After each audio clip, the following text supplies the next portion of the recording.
Hello, everyone, and welcome back to another episode of The Push with Nick and KP. We are back once again to continue our WrestleMania series, this time working on WrestleMania 23, which took place on April 1st, 2007, in Detroit, Michigan, at Ford Field. The announced attendance for this event was 80,103, obviously back in the state of Michigan on the 20th anniversary of WrestleMania 3, which took place in Pontiac, Michigan. So we've moved up, Ford Field being the place of the Detroit Lions. So, per usual, we will go through every single match, hit it, let us know let you know our thoughts, and of course, give you a rating for each and every match. We kick off the show with a Money in the Bank ladder match, this time featuring 8 superstars instead of 6, and this time featuring Jeff Hardy, King Booker, Finlay, CM Punk, Mr. Kennedy, Matt Hardy, Randy Orton, and Edge. So tons of chaos, two more guys this time.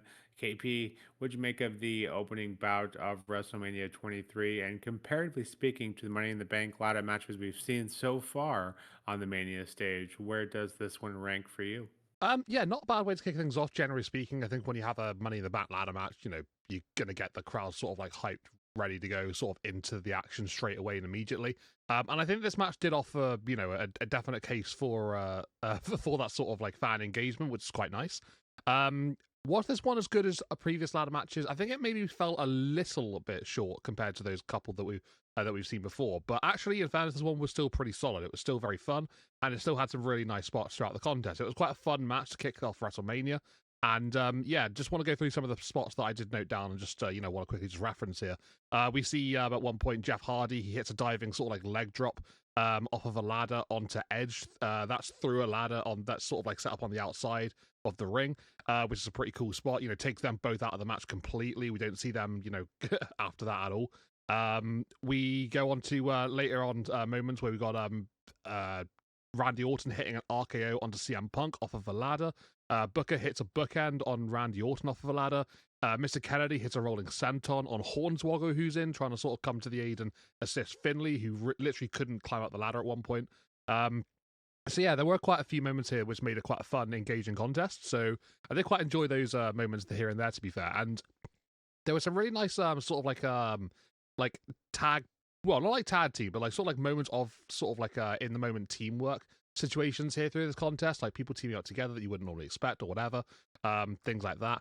And yeah, I just quite liked it. The Hardys especially, showed some really nice, offense in regards to like teaming up together. Obviously, they've got such a history together as a tag team, so that made a lot of sense. Yeah, it was a pretty solid, good ladder match. Just generally speaking. We see towards the end of the contest, Kennedy uses a ladder to strike CM Punk, who's on like climbing up the ladder himself, and that knocks him off of the ladder, sending him crashing to the canvas. Kennedy then climbs the ladder to grab the contract in order to win the matchup. So yeah, Mr. Kennedy with the contract, and though we all know how it ends up for Mr. Kennedy going on from here in in terms of keeping that contract. Yeah, I guess it didn't really work out for him in that sense. But yeah, in terms of the matchup, it was fun. It was good. It was a nice way to kick things off. You have that ladder match at the start. It just allows people to really get gripped from the very beginning. So yeah, I can't really fault the positioning on the card here. It's just a logical place to get things started. But yeah, I gave it an 8 out of 10. Like I said, I think it was a little bit short of the previous ones we have seen, but this one was still quite fun and still a solid, good way to kick things off. What did you make of this one, Nick? Obviously, in comparison to the rest of them that we have seen prior to this one, but also just what did you make of this one particularly? The moments throughout, the winner being Kennedy, and just all that happened, through the contest. How did you think it went down?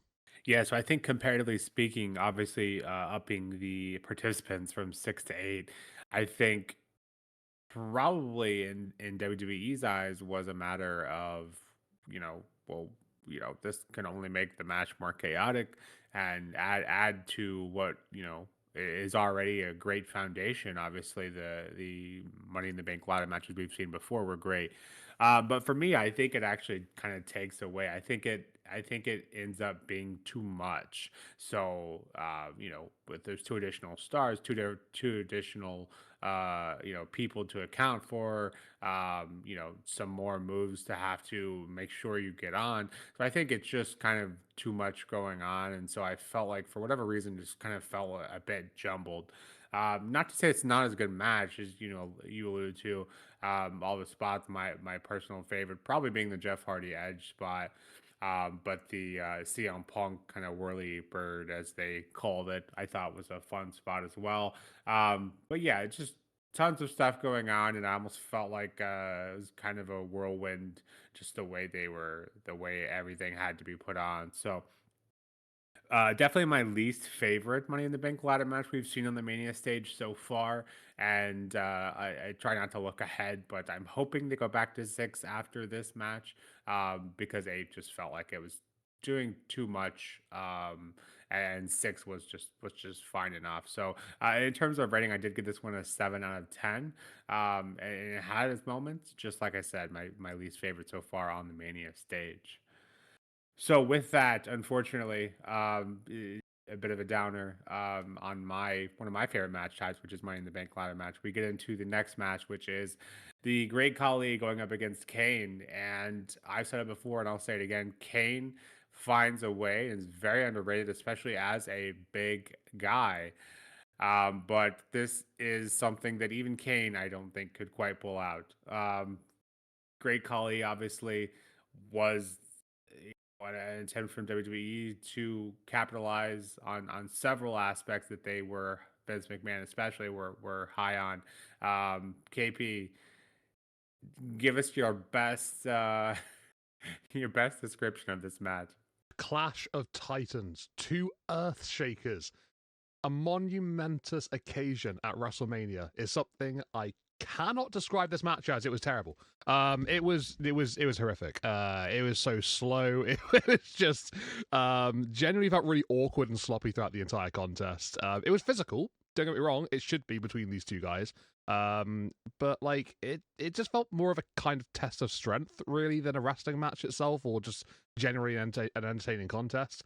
Yeah, I felt like these two were just basically just trying to outpower the other throughout the entire contest, which is, I guess, the general dynamic you would get between these two kind of guys. But it just doesn't really work that well. It's not fun. It's not entertaining. It's not enjoyable. So yeah, I didn't really enjoy this one that much.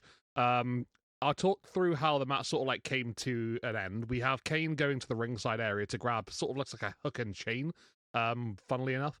And before he can use it, Khali manages to stop him, resulting in the hook just sort of like very conveniently just getting hooked onto the top rope. Khali rips the turnbuckle pad off, I guess, just in like a little bit of like frustration, planning ahead sort of situation, I guess, maybe. Um, and as he's doing so, that caused the referee to be distracted, so Kane can use the chain in order to low blow Khali. So it's like still on the top rope, he like lifts the chain up, and it sort of collides up with his nether region to go for that low blow. Kane then power slams Khali, but only gets a 2 count to his surprise. Khali gets back up and then moments later hits a double-handed choke slam in order to get the victory. So that's near enough everything important that happened throughout the contest into those late stages as well.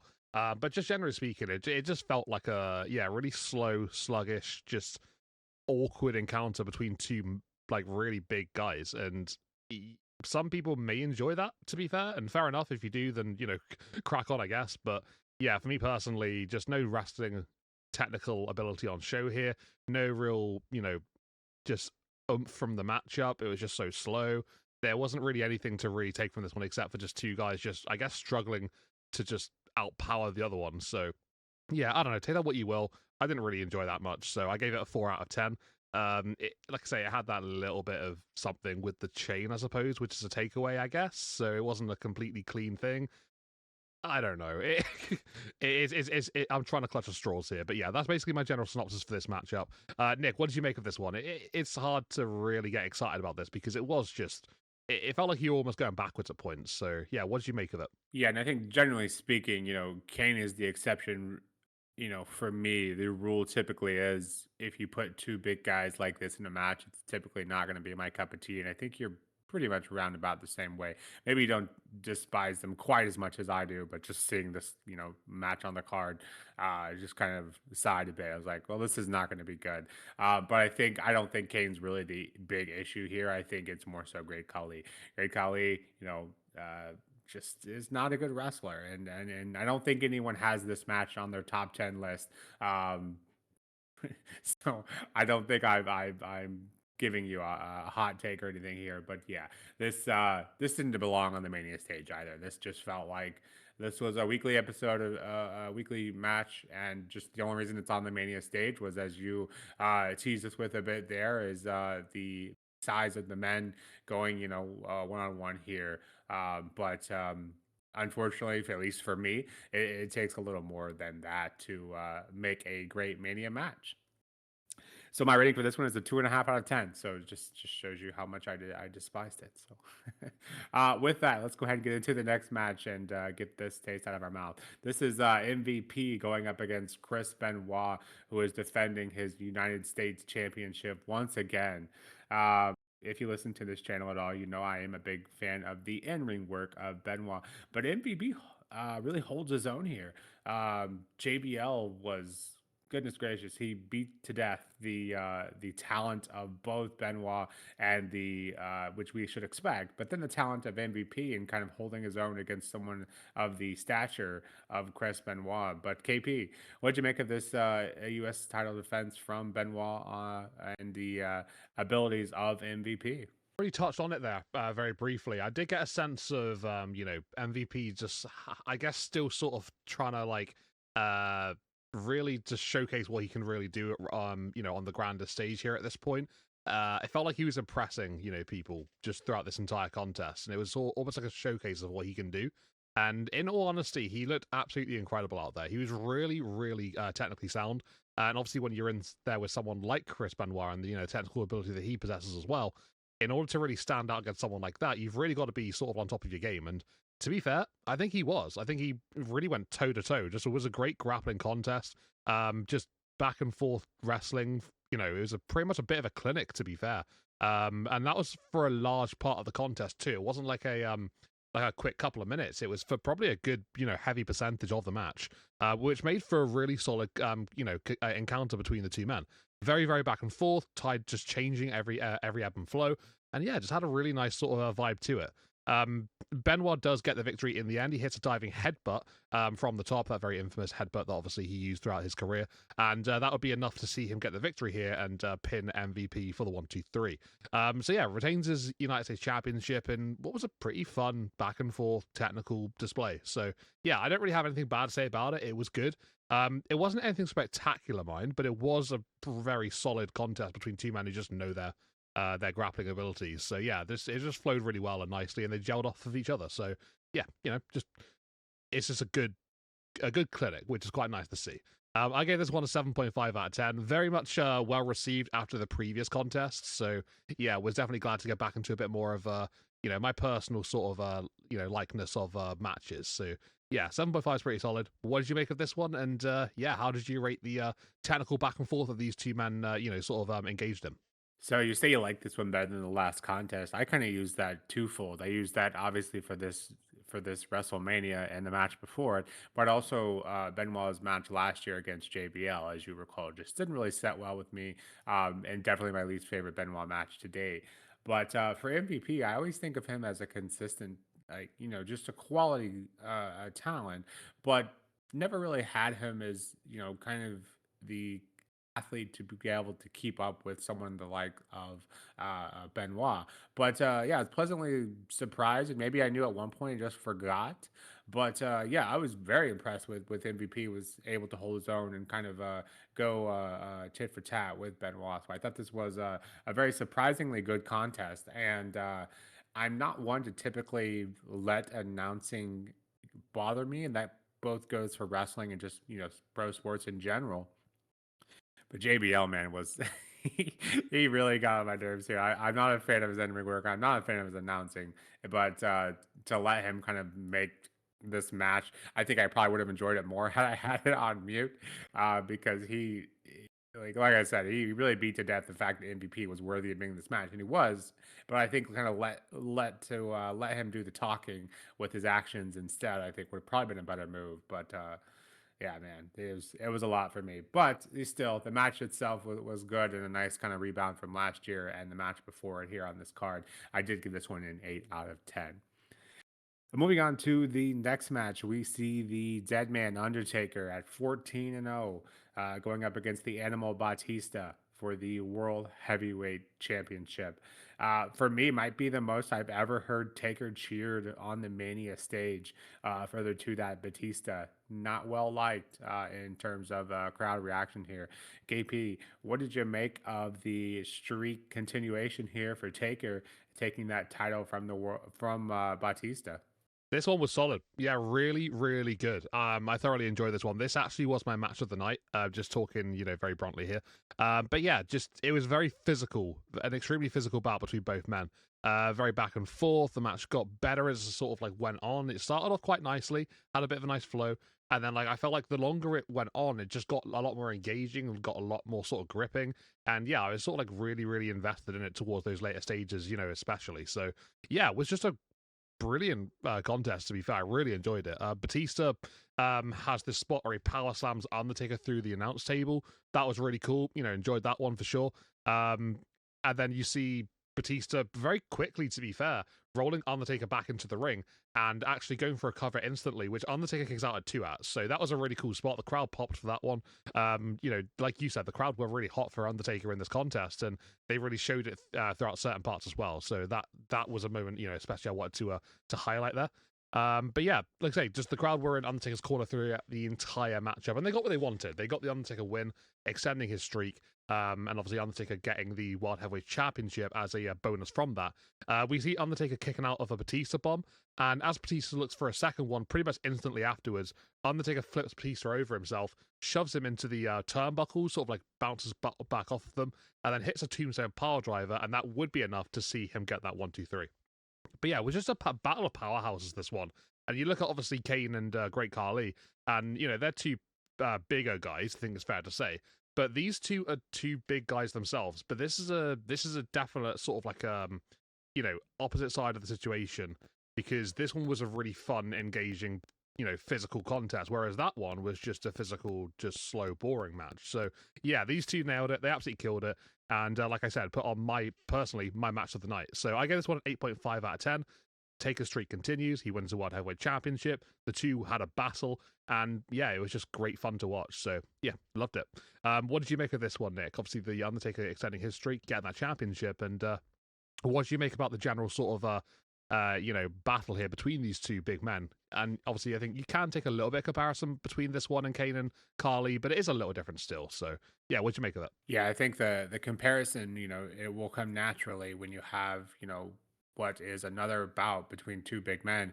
But that's kind of where the similarities stop, at least for me. This match, hits on all cylinders. Both men just move much better in the ring, which I know a lot of that is Kane just kind of just slowing down his pace, which isn't super fast to begin with, but slowing down his pace for the Great Khali. But with this one, these two guys move much better. The classic trope that WWE always uses: a guy this big shouldn't be able to move like that. And both these guys, you can fit that scenario when needed, especially Batista.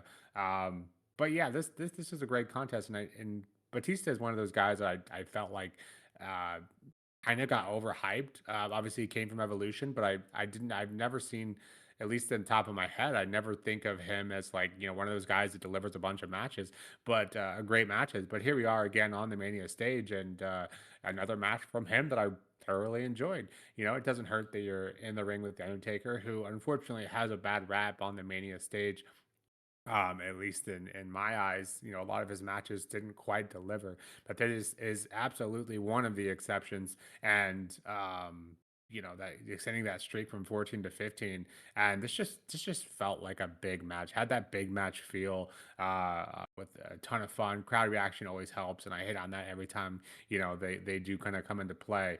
But yeah, both men look really good here, and I would argue, to date, probably the best Taker streak, or Taker match, and the streak now it being extended to 15. So, and nice to see Taker win a title. A lot of his matches on the Mania stage aren't for titles, at least up until this point.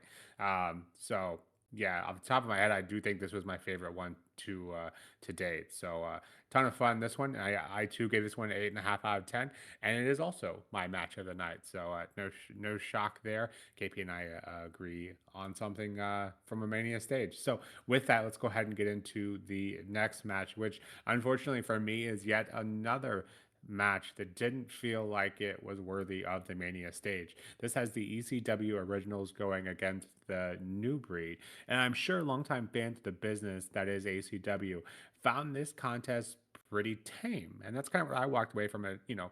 With all of these guys being from ECW, I'm thinking, well, this is going to be pretty extreme, right? Um, and it wasn't. I thought a pretty cool moment, but definitely wouldn't have hurt to have them at least bring in a few weapons, right? So, um, KP, interesting idea. Obviously, this is the first Mania that has ECW kind of as a featured brand, and we see them kind of a few times throughout the show. But to get them all involved here, what was a cool moment. But in terms of match, outcome and how it was able to deliver, how did you feel this one went? It was fine. It was okay. I think you've sort of glossed over it already and sort of like matching my sort of energy that I'm going to be putting into this one.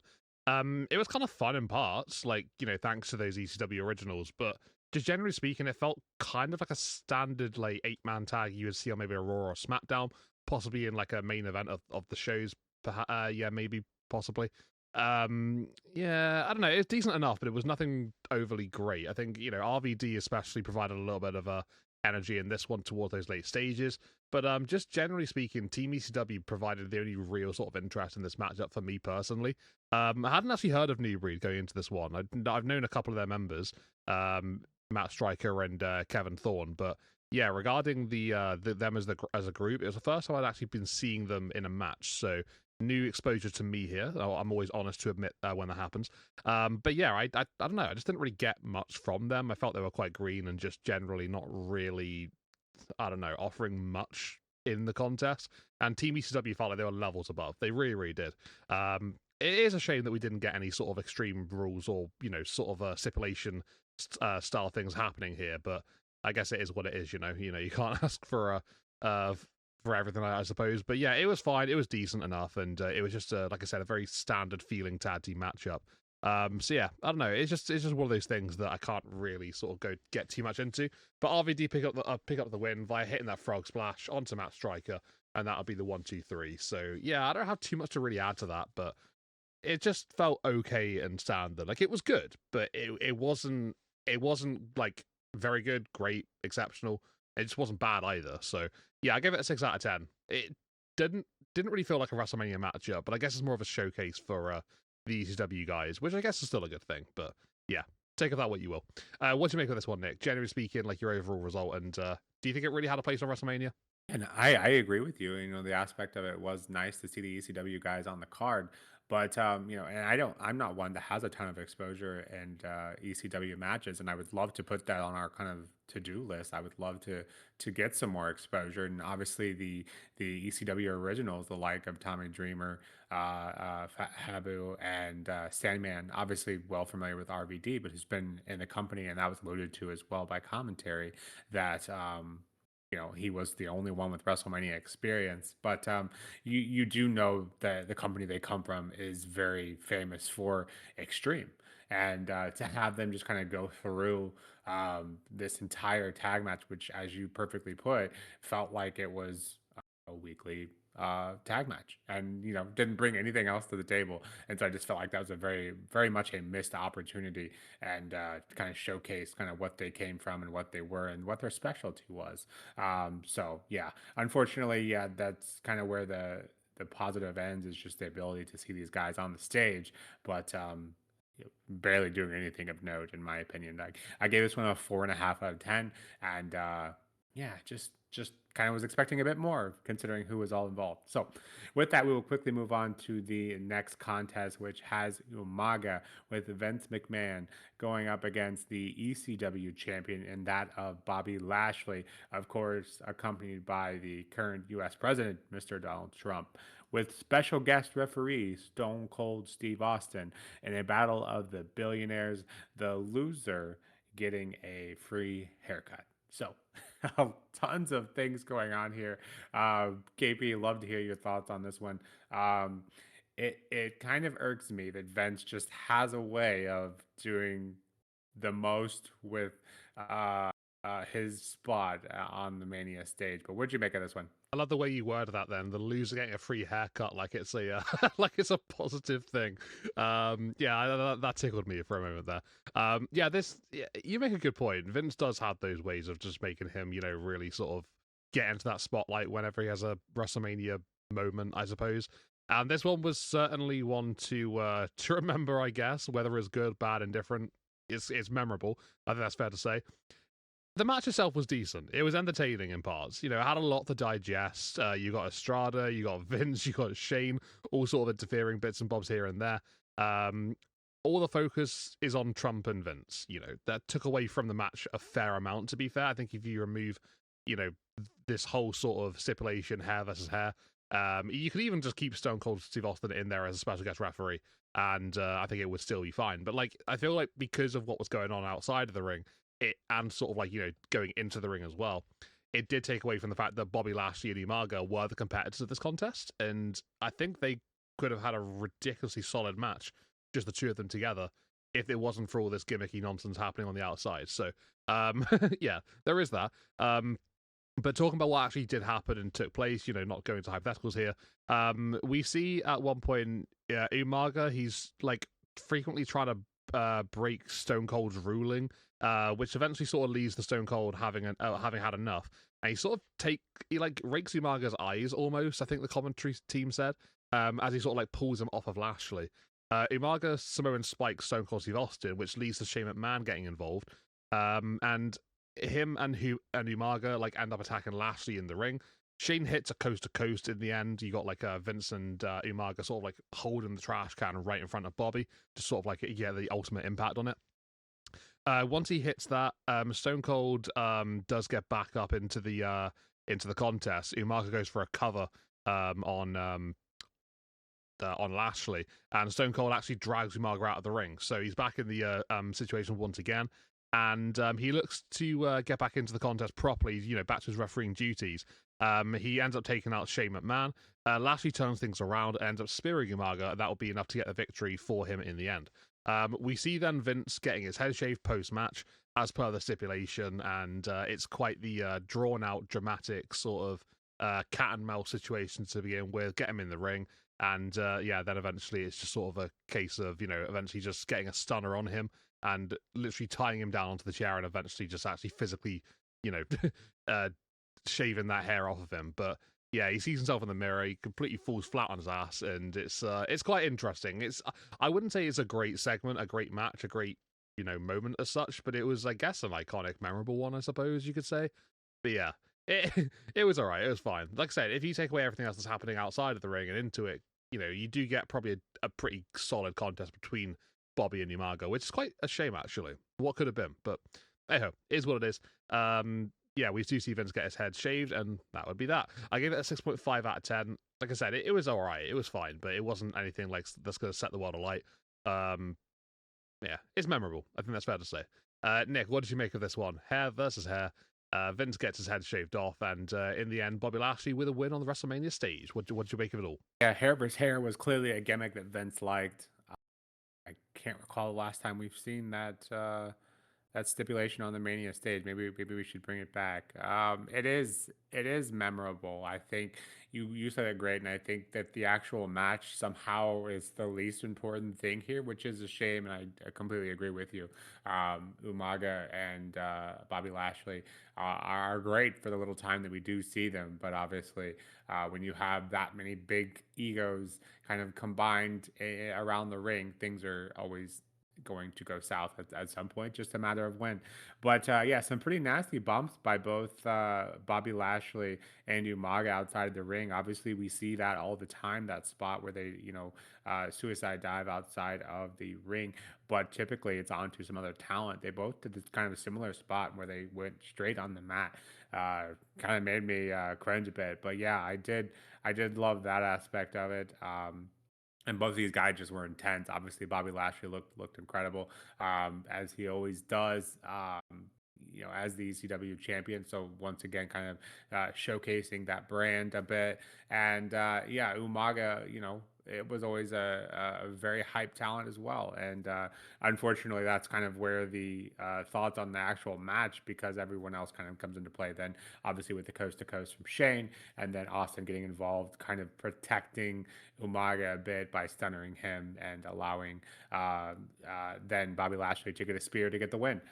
Um, yeah, the post match stuff, if you will. Fun fact: Trump did agree to take the post match stunner, even though his assistants were consistently declining. So taking one for the team there, and yeah, as I kind of alluded to in the introduction match portion, Vince just has a way of good, bad, or indifferent. You can't argue the fact that the spots that he's in at Mania are memorable, and this kind of continues that exact trend, and was just a nice break, and what I felt like a large part of this Mania kind of missed. This was one of the highlights for me. So whatever we take with that, if this is on a better Mania card, I don't enjoy it as much, but it just felt like a nice breath of fresh air, and so I did end up giving this one a 7.5 out.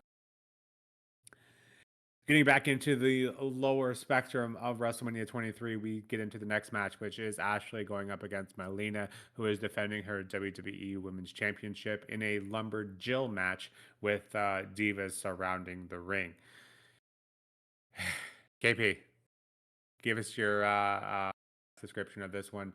Unfortunately, taking another step back when it felt like we were maybe moving in the right direction once again.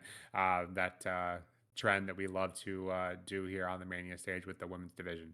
Yeah, it's sort of like a heart monitor at the moment, isn't it? With the women's matches at Mania, it goes up, it goes down, it goes up, it goes down, it goes up, it goes down. It's one of those things, really. Eventually, we do know that it does sort of, get into a better position, but it's always a bit, here and there, and we get a bit overconfident, thinking, yeah, this is a good match.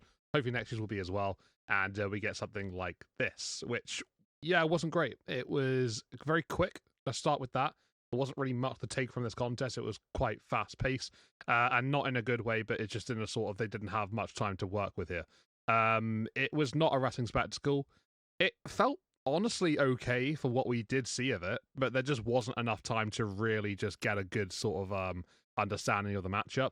And you can't consider it to be a good match because of how short it was. So yeah, maybe if they had given them, another like I don't know 6-7 minutes, then perhaps it could have been relatively decent. But yeah, you can only go with what you've got, and we only had a few minutes here. I think it was probably about 3.5 minutes or so from what I remember, but it was pretty quick. That's for sure. We see Melina get the win here over Ashley Massaro, and Melina avoids Starstruck from Ashley before she then pins her with a bridging roll-up pin in order to get the victory. So yeah, nothing even too incredible about the finish either, just sort of like capitalizing, taking the moment sort of situation. So yeah, you can't even really say that it was like Ashley got bested within those 3 minutes. It was just happened to be quick pinfall and that was done. This was a Lumberjill match, so we had a lot of women on the outside, and they did absolutely nothing throughout the contest, which doesn't really surprise me because it was only like a few minutes long.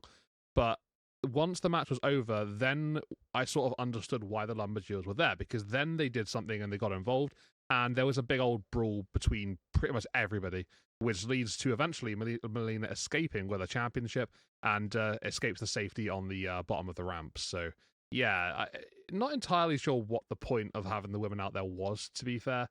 Those Lumberjills on the outside, they didn't do anything in the match, but then obviously they had that thing back, afterwards, which was that really what the point was? Was it basically just to have the spotlight on the two ladies in the ring for all of those few minutes, and then just take it away with just a mindless brawl? So I don't know. It was just a bit odd. Didn't really make much sense to me, but Yeah, I gave it a 3 out of 10. Not not a great segment, not a great match, too short, but yeah, I don't know. There was some hope and glimmer in there between the two ladies, but it wasn't long enough to really get a taste of it. So yeah, it's a shame. Nick, what did you make of this one? Overall rating, quite interesting to see what you made of this, like in terms of the numbers game. But what's your take also on those Lumberjills? Like, it's seemingly just there just to have a random brawl at the end, and that was it, wasn't it? What's the point? What's the point could be a great descriptor on the entire match. And interesting fact here, I guess, is that during the evening, they weren't even sure if they were going to put on the match because they were running out of time. And so there was discussions in the back whether they were going to just skip this match altogether. And I think we could sit here and argue, maybe they should have. With the Lumberjills, I think coming into play once. And as you alluded to, what was the point? Where, just outright state, we be used one time. And you had some talent in there. You had Tori Wilson, I think, and you had Mickey James out there as well. I don't think I saw any other talent that I recognize off the top of my head, but this just felt like, hey, look, this is a way to get some women on the card. Go stand outside the ring and be used one time, and then brawl afterwards. Yeah, the actual match itself wasn't terrible, but it's super fast, as you mentioned. Um, yeah, unfortunately, just another step back, and not really much more to make of it. And yeah, again, another match on the Mania stage that doesn't quite feel Mania worthy. I give this one a 2 out of 10. With that, let's quickly move on to the main event, which has Shawn Michaels going up against John Cena for that WWE Championship, who is also a tag champion at the time. Very interesting entrance here for John Cena in that Ford Mustang, obviously being a Ford Field. Writes itself, I suppose. But as for the actual match, KP, HBK obviously has a very illustrious career on the Mania stage. What did you make of this one in John Cena's title defense here? This is good. Yeah, this is solid. And honestly, when you have these two men in the ring, do you expect anything else? I think it was always going to be a pretty good, solid contest between both men.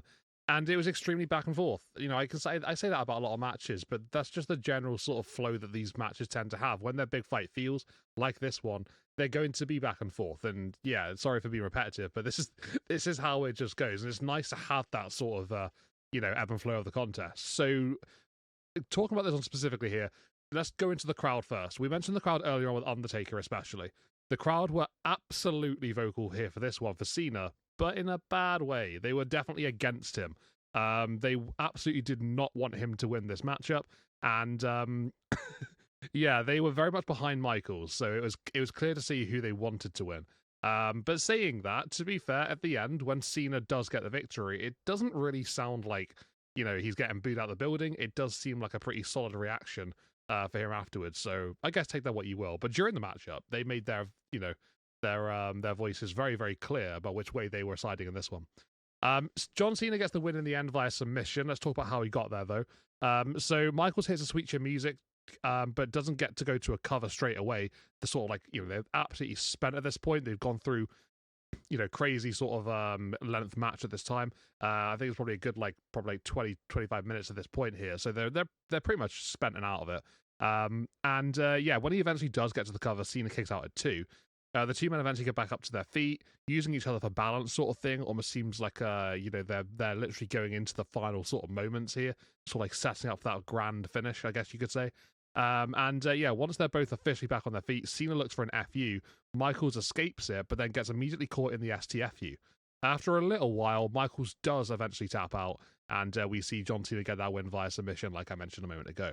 But yeah, it was it didn't really seem like a bad reaction at the end. Like I said, considering how the fans were just going at Cena for the whole contest, it actually seemed pretty standard. So yeah, good match though. To be fair, we saw Shawn getting out his vintage display at WrestleMania, going for a series of really nice moves.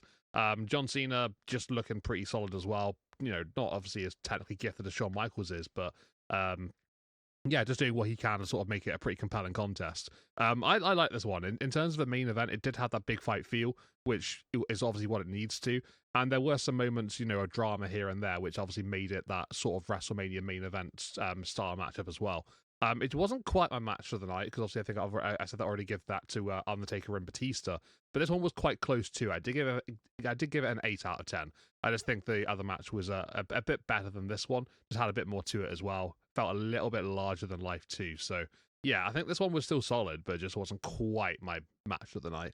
But yeah, 8 out of 10 is pretty good. Cena getting that victory here at WrestleMania, and yeah, Shawn Michaels just narrowly falling short at the at the last bit there with that submission via the STFU.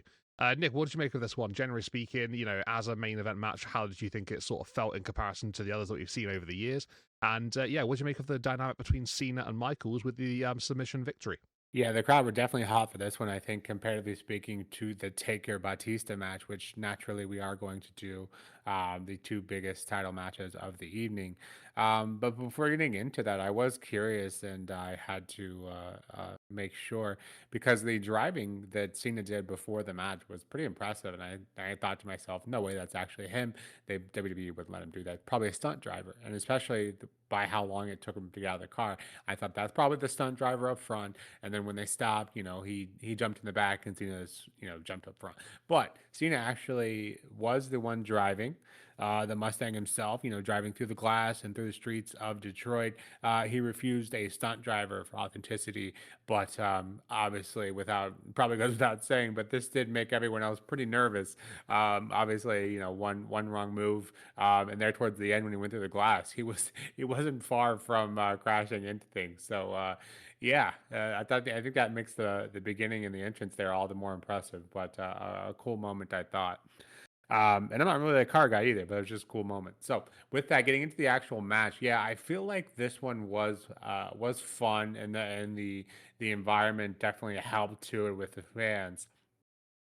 But in terms of Shawn Michaels Mania matches, I felt like this one didn't quite live up to what he has put on before and after this.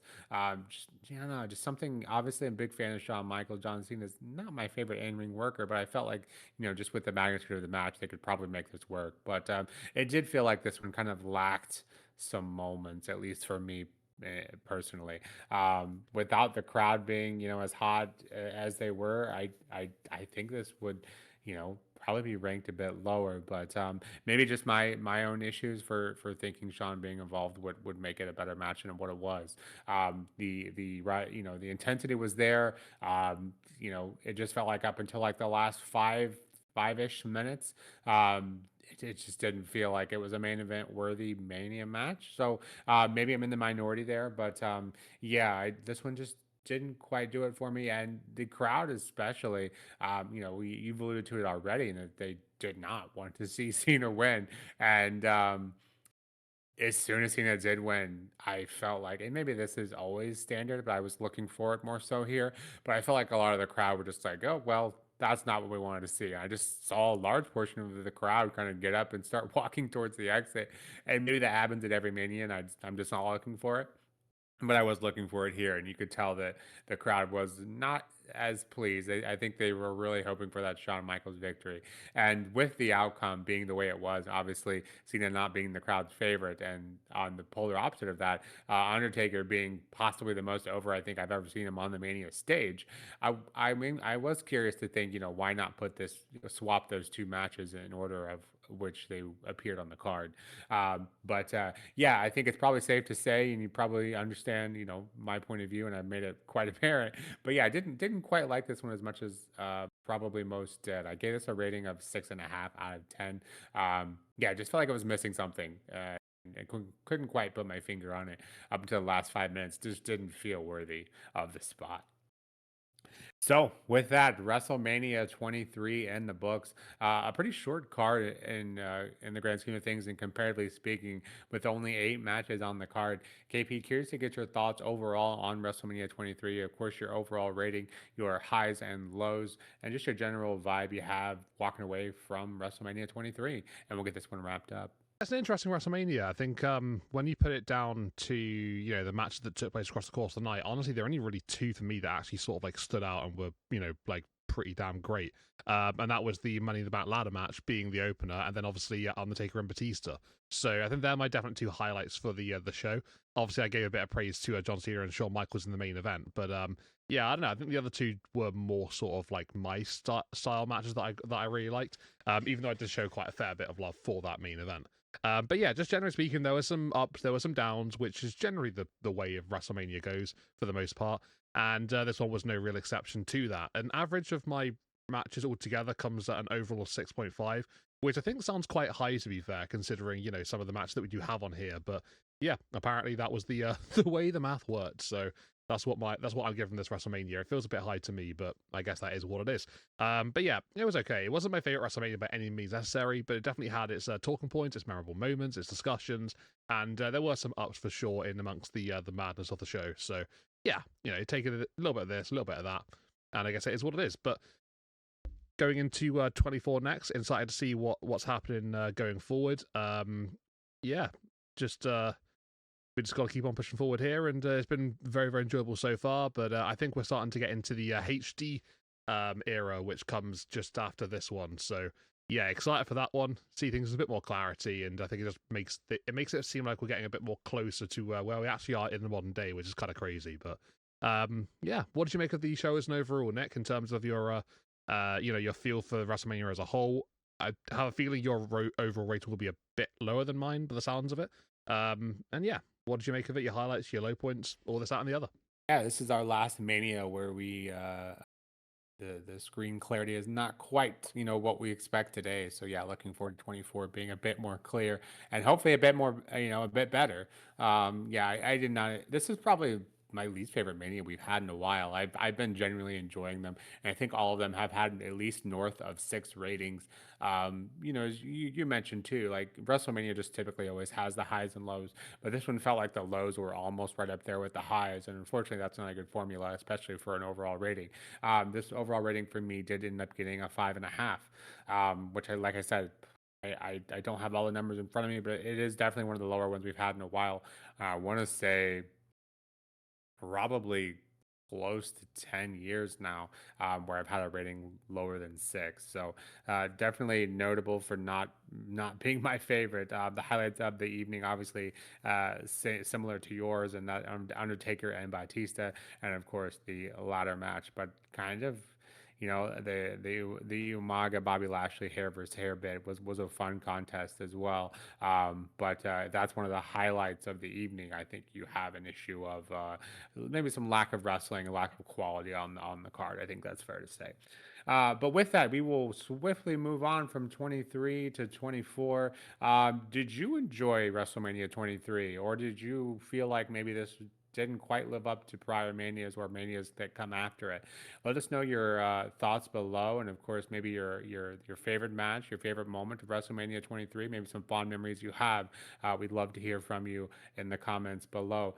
And as always, don't forget to hit that like and subscribe button as well, as that helps us out tremendously. For us at the push, we will obviously continue on with our WrestleMania project. We are over halfway through, which is crazy to think. Our general flow and our ideas here are to continue to hit these until the next WrestleMania. So we have our plate full with WrestleManias up until then. So looking forward to that as we head back to Vegas for the next WrestleMania. But until next time, this has been the push with Nick and KP. We'll see you soon. Take care.